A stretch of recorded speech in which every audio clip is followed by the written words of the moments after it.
Hey, what's going on everyone? In this review, we'll be looking at the lead suit from the Gundam Wing anime series, the titular Wing Gundam.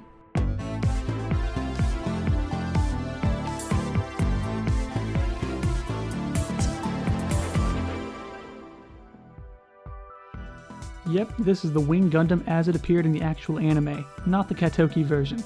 You know how much I like anime accuracy, so of all the Wing Gundams to review, you knew this would be the one I'd choose. Okay, so we'll be reviewing this Master Grade Wing Gundam in 4 categories: the build, appearance, articulation, and gimmicks, / transformation of course. We'll be giving each a score from 1 to 5, so at the end we can tally it all up for an average score. Hopefully this review can help you decide if you should pick up this Master Grade. Now let's get right into this build. For a lot of people, Gundam Wing was their introduction into the Gundam universe, so naturally this is a pretty common first kit. Thankfully this 2010 Master Grade is perfect for beginners. Even with this being a transforming mobile suit, the build is really simple and the manual does a good job of explaining things.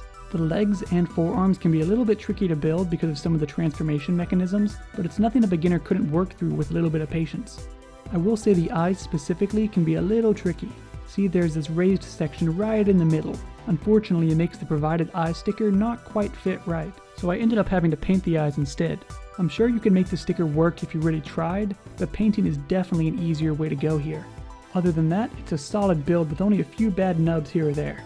I would have liked some more detail on the inner frame, however, just maybe some moving pistons or something, but that's just me. There really isn't any mandatory painting to do on this kit either, but there are quite a few places you can detail up to improve your build. First up, you can replace all the green lenses with green paint, including this chest emblem. It comes as a green sticker under a clear dome, and it looks just fine that way. I just prefer this more anime-esque look. After that, you can add gray to these vents on the wings. Thankfully there's great part separation here, so it's literally a 2-minute job to detail up. Same goes for these vents on the side of the shoulders, that come in all white. Good part separation makes this a really quick fix. I also put some gray into the bottom of the feet, since I knew I was going to have this guy aerial most of the time, and his feet would be visible. Next I painted this vent on the waist section white. It comes in gray, and most modern takes of the Wing Gundam have it in gray as well. But in the anime, it's actually supposed to be white, so I broke out some spray paint and gave it a few coats. Lastly, I went with paint for the black inside of these shoulder emblems. It's a bit of a hassle since this is just one big yellow piece, but I really wanted a consistent color, so I chose paint over panel lining. And that's it for the build. It's really perfect for beginners. Not only is the build itself really simple, but the bulk of the optional detailing is super easy because of great part separation. However, there's some slight issues with the eye sticker, and I would have liked more detail on the inner frame. I'll give this build an almost perfect score of 4.5 out of 5.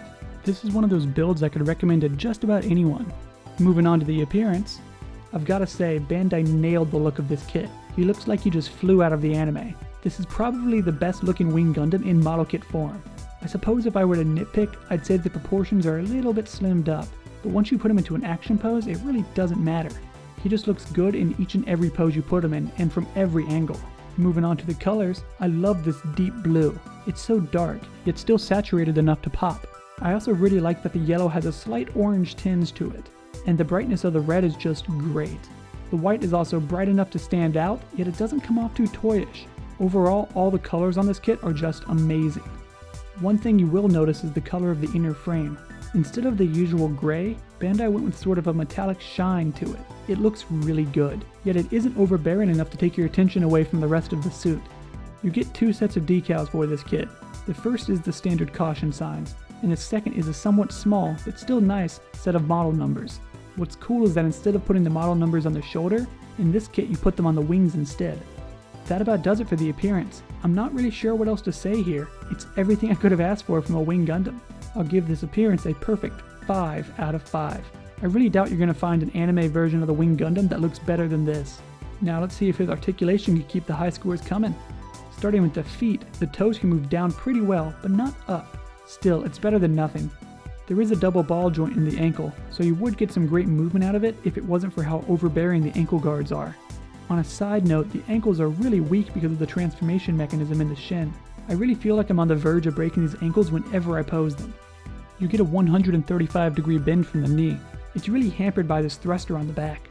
However, if you bend the knee like you would for the transformation, you can actually get a full 180-degree bend out of it.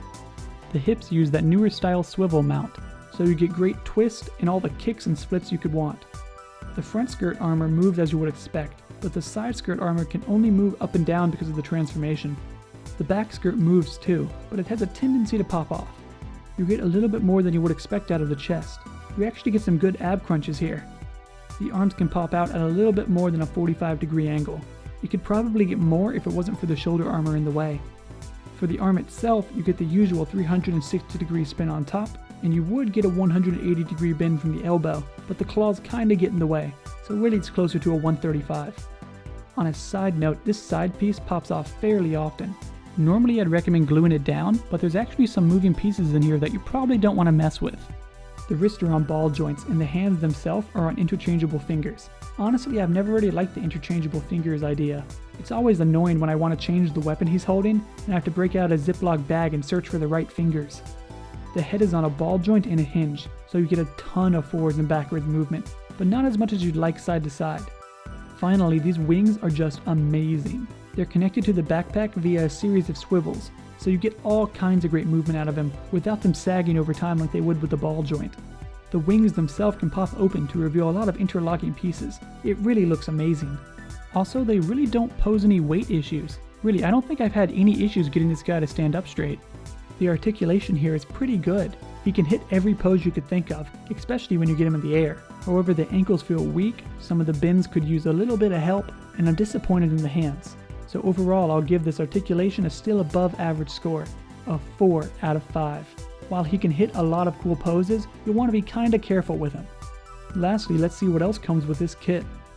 Unlike pretty much every other Gundam kit, you don't get a standard beam rifle here. Instead, you get this massive buster rifle. It's about half as tall as the Gundam itself, so you'd think there'd be some weight issues, but nope, he can hold it just fine. It's all thanks to this claw on the arm, which can lock down to keep the gun in place. This buster rifle also comes in the same metallic shine as the inner frame, so it just looks fantastic. Next, you get the token beam saber. Yep, you heard me right, just a single beam saber. Strangely enough, you do get 2 blades though. Also, going by toys and art from this time period, the handle is technically supposed to be white. However, most modern takes tend to depict it in gray, so I'd say whether or not you paint this white is kind of up to personal preference. The last weapon this guy comes with is the shield. It looks fantastic, especially if you use green paint on this camera. It plugs into the forearm, no problem, and there are absolutely no weight issues. It also cracks open to reveal the beam saber too, which is a nice touch. And that's sort of it for the weapons. You really don't get a whole lot here. Of course, this Gundam really didn't get too much screen time anyway, so it kinda makes sense. If I remember correctly, this guy spent more episodes being repaired than actually fighting. But I digress. On to the transformation. I'll just say it here, this is how all transformations should be. It's incredibly simple, and there's no overly complex or fragile pieces. I know part of that is just the Wing Gundam's design, but still this model kit pulls it off no problem. I will say it can be a bit of a hassle attaching this side skirt armor to the chest though. However, it's usually hidden behind the arms, so it's not that big of a deal. The bird mode itself looks great. The proportions are perfect and all the colors are on full display here. It's just beautiful. Okay, that's it for the gimmicks. While the arsenal does feel pretty slim, it still comes with everything it had in the show, so I really can't blame this kit for not having too much. Regardless, the transformation more than makes up for it. I'll give the gimmick/transformation of this kit another perfect 5 out of 5. This transformation is leaps and bounds more fun than the Zeta 2.0s. Alright, time to tally this up for an average score. The build was a 4.5 out of 5. This kit is great for builders of any skill level. The appearance was a perfect 5 out of 5. Really, I couldn't imagine a TV version of the Wing Gundam looking any better than this.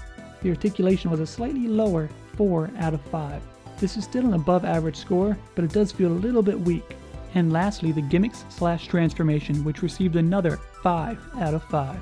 All the weapons work as expected, and the transformation is just amazing. Tallying all that up, dividing, and of course rounding, this Master Grade Wing Gundam receives a 4.6 out of 5. More accurately, in terms of a percentage, it receives a 92.5%. This Master Grade is everything you could ask for from a Wing Gundam. A solid build, amazing appearance, and a great transformation. I'd recommend it to just about anyone that's interested in Gundam Wing. It would also be a pretty great first kit for people looking to get into Gunpla. This is overall just a fantastic kit. Alright, thanks for watching, and feel free to leave any questions or comments you have below, and I'm more than happy to get back to you.